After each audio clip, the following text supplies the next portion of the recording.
I always believed you could feel when something was off. A shift in energy. A cold breeze where there used to be warmth.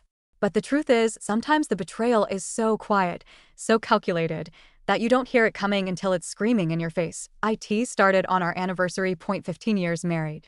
20 together. I'd booked us a weekend away in the mountains. Just the two of us, no phones, no distractions. I imagined us curled up by a fireplace, laughing like we used to. I bought new lingerie. I even wrote him a letter, something raw, vulnerable, about how much I still loved him despite the years and the gray hairs and the silence that had started creeping in between us. He seemed off when I told him. Not surprised. Not even that happy. Just a tight smile and a nod. "We'll see," he said. I might have to work. Work. That word had become a ghost in our house. Always lurking. Always stealing him away. Late nights, last-minute trips, client dinners that never ended before midnight. I'd believed him for a long time. Maybe because I wanted to. Maybe because the alternative was too painful to consider. But that night, after he fell asleep with his phone face down on the nightstand, something in me shifted. I picked it up. I'd never done that before. Never felt the need. But the second my fingers touched the screen, it lit up with a name I didn't recognize. Can't stop thinking about last night. I miss you already. It felt like the floor cracked open beneath me. I stared at the message, willing it to mean something else. A joke. A wrong number. Anything. But when I opened the thread, it was all there. Weeks, no, months of texts. Photos. Inside jokes. Plans. She called him baby. He called her my girl. I didn't scream. I didn't cry. I just sat there, holding that phone like it might shatter in my hands. He was snoring beside me, completely unaware. And I remember thinking, how long have I been sleeping next to a stranger? The next morning, I made pancakes. I smiled. I asked him how he slept. He kissed my cheek and said, like a baby. I don't know why I didn't confront him right then and there. Maybe I wanted to keep pretending for just a little longer. Maybe I needed time to figure out what the hell I was going to do. But something in me shifted that morning. I started watching him more closely.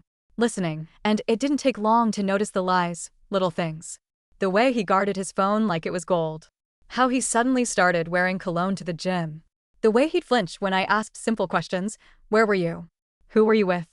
I started keeping a journal. Not to track him. To track me.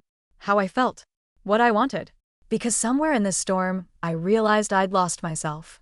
I'd spent years being his wife. His cheerleader. His safe place. But who the hell was I without him? It all came to a head 3 weeks later. I followed him. I told him I had a book club meeting. He nodded, barely listening. I waited until he left, then got in my car and drove after him. He didn't go to work. He didn't go to a client meeting. He went to a cozy little restaurant on the edge of town. The kind of place with dim lighting and live jazz. Romantic. Intimate. I watched from the parking lot as she walked in. Blonde. Younger.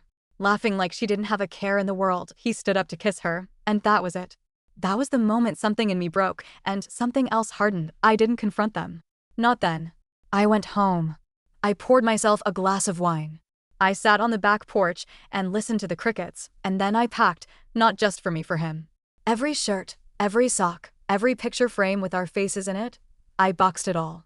I left his suitcase by the front door and the rest in the garage. When he came home around midnight, smelling like her perfume, I was waiting. He looked surprised. "Hey," he said, casually, like nothing had happened. "You're up late." I didn't yell. I didn't cry. I simply said, "I know." His face changed instantly. "I know about her," I said. "I know everything." He tried to lie at first. Tried to gaslight me. Said I was being paranoid. That I was imagining things. But I just held up his phone. I read it all. There was a long silence, and then, for the first time in a very long time, he told the truth. He said he hadn't meant to fall in love. That it started as a distraction. That he felt unseen in our marriage.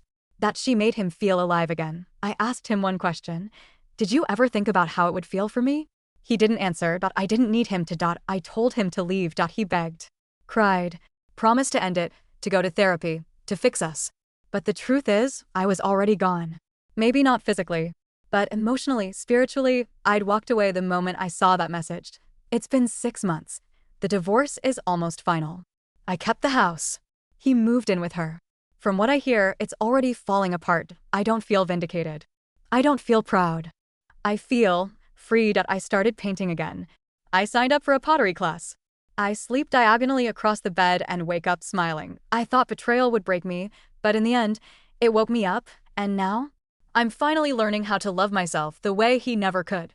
Update 1 year later. If you had told me a year ago that I'd be grateful for what happened, I would have laughed in your face. Maybe even cried.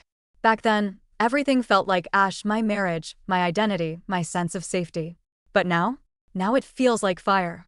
Like something was burning away all the things I no longer needed so something new could grow. The divorce finalized 6 months ago. Quietly, almost anticlimactically. No courtroom drama, no vicious custody battle. We didn't have kids, which I used to take over. Now, I thank God we didn't. Untangling myself from him was painful enough without having to explain his betrayal to a child. He moved in with her. Her name's Alina, by the way. I learned that in mediation, hearing it out loud for the first time. Pretty name. Doesn't change what she did, but here's the thing no one tells you about affairs. They're built on lies. On secrecy. Once the light hits them, they start to crumble, and crumble they did. He called me a few weeks ago. I didn't recognize the number. He said, "Hey, it's me." That voice. For a second, it pulled me back in time. To before the betrayal. Before the coldness. Before the rot.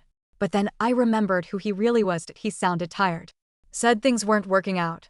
That she was jealous. Possessive. That they fought constantly. "I miss you," he said, and I told him the truth. "I don't miss you at all." I could hear the silence on his end. The shock.